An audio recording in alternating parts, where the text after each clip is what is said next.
అత్యంత దారుణంగా చేస్తూ ఉన్నారు చంద్రబాబు నాయుడు గారు.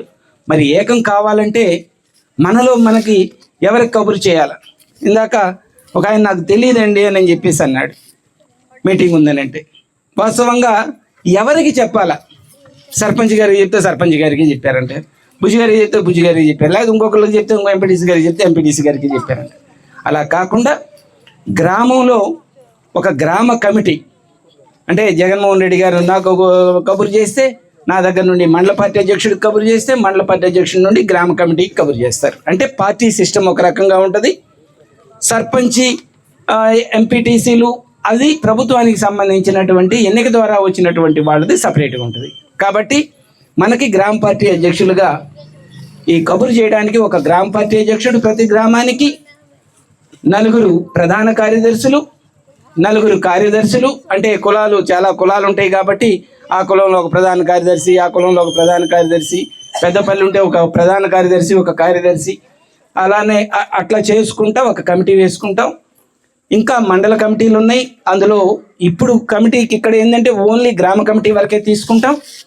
మండల కమిటీల్లో ఉన్నాయి, జిల్లా కమిటీల్లో ఉన్నాయి, యువజన విభాగం ఉంది, ఎస్సీ విభాగం ఉంది, అలానే బీసీ విభాగం ఉంది, రైతు విభాగం ఉంది, ఇట్లా మహిళా విభాగాలు ఉన్నాయి, మైనారిటీ విభాగం ఉంది. ఇట్లా విభాగాలు చాలా ఉంటాయి. వాటిల్లో చాలా పదవులు ఉంటాయి.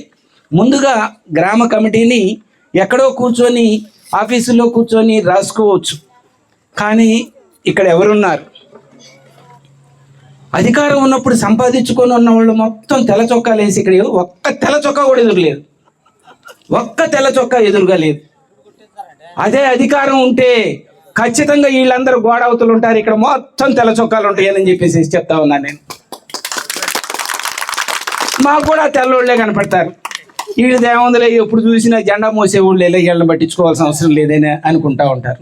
నేను ఖచ్చితంగా చెప్తున్నా, ప్రతిపక్షంలో ఎవరైతే జెండా మోస్తారో, ఇప్పుడు ఎవరైతే పోరాటం చేస్తారో, వైఎస్ఆర్ కాంగ్రెస్ పార్టీ జెండా ఎవరైతే మోస్తారో, ఖచ్చితంగా రేపు అధికారం వస్తే వాళ్లే ముందుంటారని చెప్పేసి చెప్తా ఉన్నా.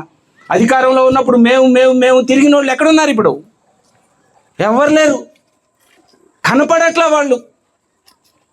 అరే జగన్మోహన్ రెడ్డి గారిని ఇంత మోసం చేసి మంచి పదవులు అనుభవించినటువంటి వాళ్ళు కూడా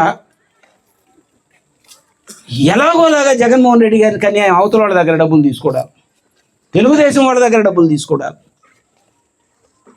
ఈ వైఎస్ఆర్ కాంగ్రెస్ పార్టీలో బ్రహ్మాండమైనటువంటి కాంట్రాక్టులు చేసి, ఇసుక దోపిడీ చేసి, ఇప్పుడు ప్రతిపక్షంలోకి రాగానే ఎవరు కనుమరుగైపోతా ఉన్నారు. బాధేస్తూ ఉంది. ఇంత మోసం చేయాలా జగన్మోహన్ రెడ్డి గారిని? పేదవాళ్ళని ఇంత మోసం చేయాలా? ఇంత మోసం చేసి ఆ కుటుంబాలు ఆ ఒకటే బాగుపడితే సరిపోద్దా? కాబట్టి